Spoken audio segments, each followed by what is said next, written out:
أعوذ بالله من الشيطان الرجيم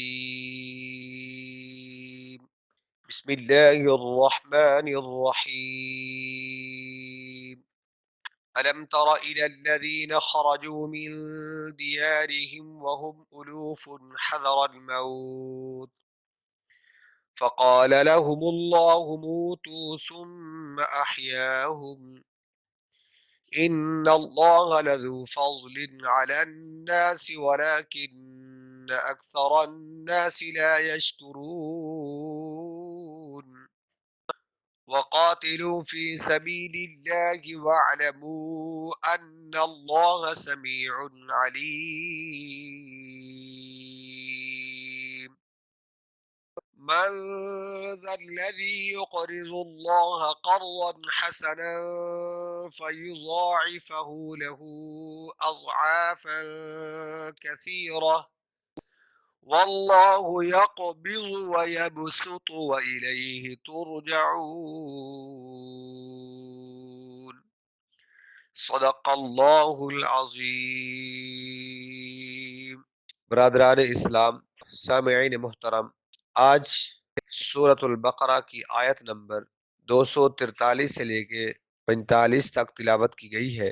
اس میں جو پہلی آیت میں نے تلاوت کی، الم تر الی الذین خرجوا من دیارہم، جیسے اسلام کی پہلی جنگ غزوہ بدر ہوئی، اسی طرح کی ایک جنگ جو پہلی لوگ تھے ان پر بھی ہوئی تھی، اللہ تعالیٰ نے اس کا یہاں تذکرہ کیا ہے۔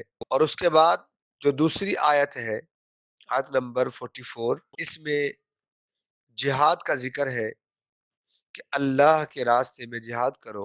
اور اس کے بعد جو تیسری آیت تلاوت کی گئی، اس میں انفاق فی سبیل اللہ، اللہ کے راستے میں خرچ کرنے کا ذکر ہے۔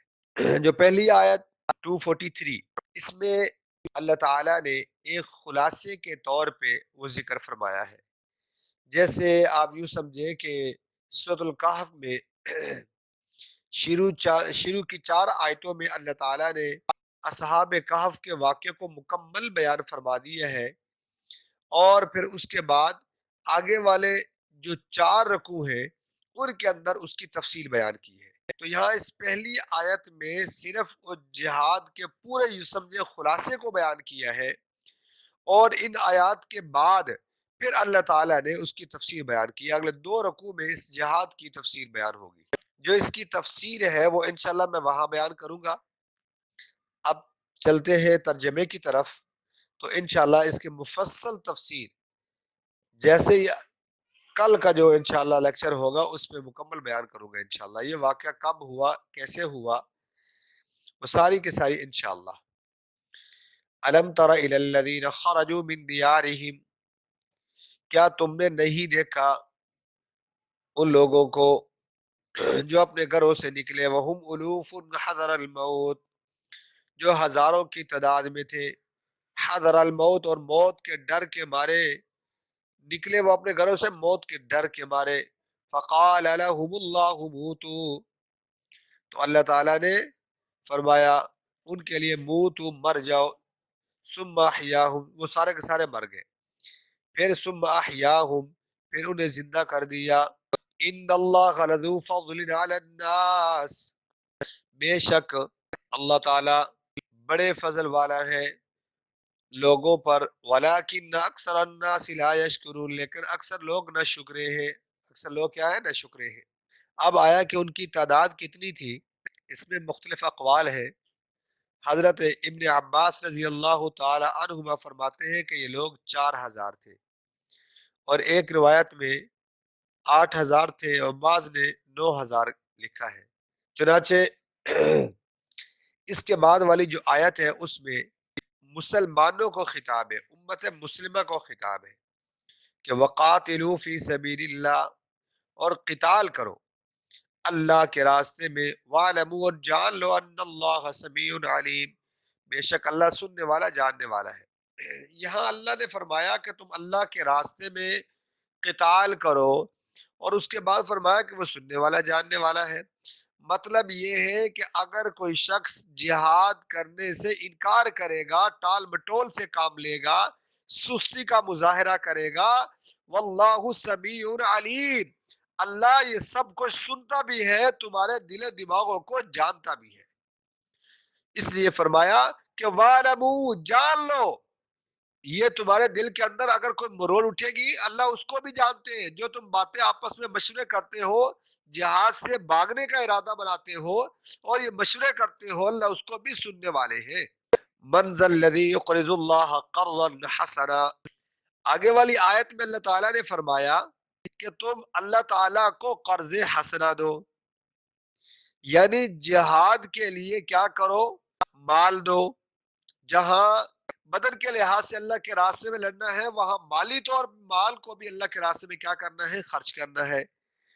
تو یہاں اللہ تعالیٰ نے فرمایا کہ اللہ کے راستے میں مال دو، قرضہ دو، اور اس قرضے کو کیا کہا، قرضا حسنا. یہ تو قرض حسنا، بہترین قرضہ ہے. یہ کیوں بہترین کہا؟ کیونکہ اس کے بعد، اس واقعے کے بعد آگے انفاق فی سبیل اللہ کے چار پورے رکوع آ رہے، کمپلیٹ 4 رکوع آ رہے، جہاں صرف اور صرف اللہ نے انفاق فی سبیل اللہ ہی کا ذکر کیا ہے. تو یہاں کیا فرمایا کہ یہ جو جہاد کرنا ہے، وہ ظاہر ہے تمہارے پاس آلات بھی ہونے چاہیے جہاد کرنے کے لیے، اور وہ آلات جب تمہارے پاس پیسے ہوں گے تو پیسے کیسے ہوں گے، لہٰذا سب لوگ اللہ کے راستے میں قرض حسنا دو. بالفاظ دیگر جیسے آج کہا جاتا ہے کہ چندہ اکٹھا کرے.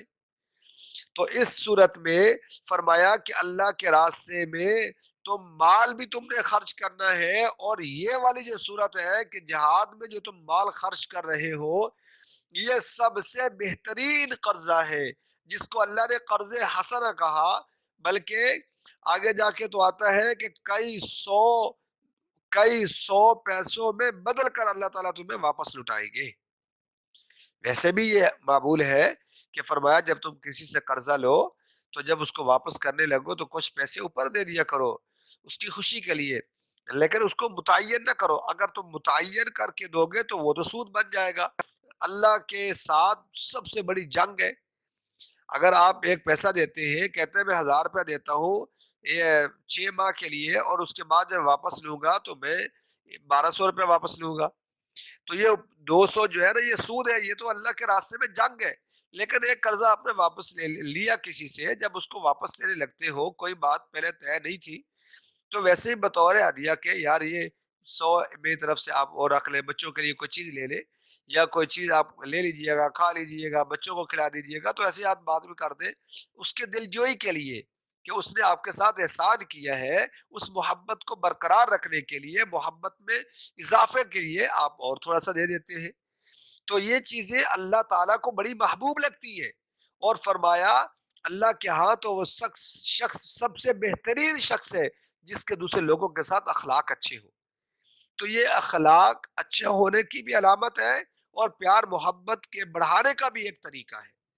تو اس لیے انسان کو قرآن و سنت کے مطابق کوشش کرنی چاہیے. من ذا الذی یقرض اللہ قرضا حسنا، من ذا الذی، کوئی شخص بھی ہے جو اللہ کو قرض حسنہ دے، اللہ تعالیٰ فَيُضَاعِفَهُ لَهُ أَضْعَافًا كَثِيرًا، اور اللہ تعالیٰ بہت بڑھا چڑھا کر عطا کرتا ہے. کیا ہے؟ بڑھا چڑھا کر، فَيُضَاعِفَ لَهُ، اس کو بڑھاتا ہے. آگے پھر کیا، اضعافا کثیرہ، اضعاف کا مطلب پھر بڑھاتا ہے، کثیرہ کا مطلب بہت زیادہ بڑھاتا ہے. جیسے میں نے بتایا نا کہ آگے آ گیا کہ مثل حبۃ انبتت، کہ جو آدمی ایک دانہ دیتا ہے اللہ ایک دانے کے بدلے میں 100 دانے واپس لٹاتا ہے. لیکن ان تمام میں شرط یہ ہے کہ صرف اور صرف اللہ کی رضا ہو، صرف اور صرف کیا ہو، اللہ کی رضا ہو بس. اگر ریاکاری دکھلاوا آ گیا پھر اللہ کے ہاں یہ قبول نہیں ہے. جیسے حدیث میں آتا ہے کہ سب سے پہلے 3 لوگ جہنم میں جائیں گے. نمبر 1 عالم دین ہوگا، حافظ قرآن ہوگا، قاری قرآن ہوگا. اللہ تعالیٰ پوچھیں گے تو نے میرے لیے کیا کیا؟ وہ کہے گا کہ یا اللہ میں لوگوں کو واعظ و نصیحت کیا کرتا تھا. اللہ تعالیٰ فرمائیں گے تو اس لیے کیا کرتا تھا کہ لوگ تجھے کہیں واہ واہ واہ واہ، لہٰذا دنیا میں لوگوں نے تیرے لیے بڑی واہ واہ کر لی ہے، اب تم فرشتے پکڑ کے اس کو جہنم میں پھینکیں گے کیونکہ تیری رضا جو تو واض و نصیحت کیا کرتا تھا وہ اللہ کی رضا نہیں تھی۔ نمبر دو، جہاد، ایک شہید کو لایا جائے گا جو اللہ کے راستے میں لڑتا ہوا مارا گیا، وہ اس سے پوچھا جائے گا، وہ کہے گا یا اللہ تیرے راستے میں لڑتا ہوا میں مارا گیا، میں نے جان دے دی۔ اللہ کہے گا تو نے شہرت کے لیے کیا، اس کو بھی پکڑ کے جہنم میں ڈالا جائے گا۔ اور تیسرا وہ سخی جو مال خرچ کرتا تھا لوگوں کے دکھلاوے کے لیے، لوگ مجھے کہیں بڑا مالدار آدمی ہے، اس کو بھی پکڑ کے جہنم میں ڈالا جائے گا۔ لہٰذا یہ جتنے بڑے فضائل ہیں اتنے بڑے یہ سخت وعید بھی ہے کہ جہاں عالم دین کا رتبہ ہے، حافظ قرآن کا مقام ہے، جہاں شہید کا مرتبہ ہے، جہاں سخی کا مقام ہے، وہاں یہ نیت ضرور ہونی چاہیے اللہ کی رضا ہو، ورنہ اگر ہم نے دنیا کے لیے کر لیا اللہ کی قسم ہم فنا ہو جائیں گے، ہم دنیا کے اندر بھی ذلیل ہو جائیں گے۔ اس لیے اگر کوئی بات ذہن میں آ بھی جائے کوئی بھی نیک کام کرتے ہوئے تو دل میں کہہ دیا کرے یا اللہ تیری رضا کے لیے کر رہے ہیں، تیری توفیق کے ساتھ کر رہے ہیں، ہمارا کوئی کمال نہیں ہے۔ اللہ ہمیں عمل کی توفیق عطا فرمائے۔ واللہ یقبض ویبسط والیہ ترجعون، اور اللہ ہی تنگی اور کشادگی کرتا ہے، ویقبض ویبسط، کم بھی وہی کرتا ہے، زیادہ رزق کرتا بھی وہی ہے۔ جب تمہیں یہ معلوم ہے کہ رزق میں کمی لانے والی ذات بھی اللہ کی ہے اور رزق میں برکت دینے والی ذات بھی اللہ کی ہے، وہی اللہ کہہ رہا ہے کہ میرے راستے میں جب میری رضا کے لیے خرچ کرو گے تو میں تمہارا رزق تنگ نہیں کروں گا، بڑھا دوں گا۔ اسی بات پر یقین کرتے ہوئے اپنی روٹین بنائے، سائل کو کبھی جھڑکیں گے نہیں، سائل کو کبھی واپس نہیں لٹائیں گے، اور اللہ کے راستے میں جب بھی ضرورت پڑے گی تم بڑھ چڑھ کے خرچ کرو گے، اللہ فرمائیں گے میں تمہیں بڑھا چڑھا کے پیش کرتا ہوں، بڑھا چڑھا کے عطا کروں گا۔ وَإِلَيْهِ تُرْجَعُونَ، تم سب اسی کی طرف لٹائے جاؤ گے، سب نے اللہ کی طرف لوٹنا ہے، اللہ کی طرف جانا ہے۔ جب ہم نے جانا بھی اسی کے پاس ہے، جو کچھ دیا ہے وہ بھی اسی نے دیا ہے، جب آئے ہیں تو اسی کے حکم سے آئے ہیں، پھر کیوں نہ ہو اس کی بات کو مانا جائے، اس کی بات کو منوان تسلیم کیا جائے، دل و جان سے اس کو مانا جائے، اس پہ عمل کیا جائے۔ اگر ہم اس کی بات پہ عمل کریں گے تو ہم دنیا کے اندر بھی سرخرو ہوں گے، آخرت میں بھی سرخرو ہوں گے۔ اللہ تعالی ہم سب کو قرآن و سنت کے مطابق زندگی گزارنے والا بنائے۔ وآخر دعوانا ان الحمد للہ رب العالمین۔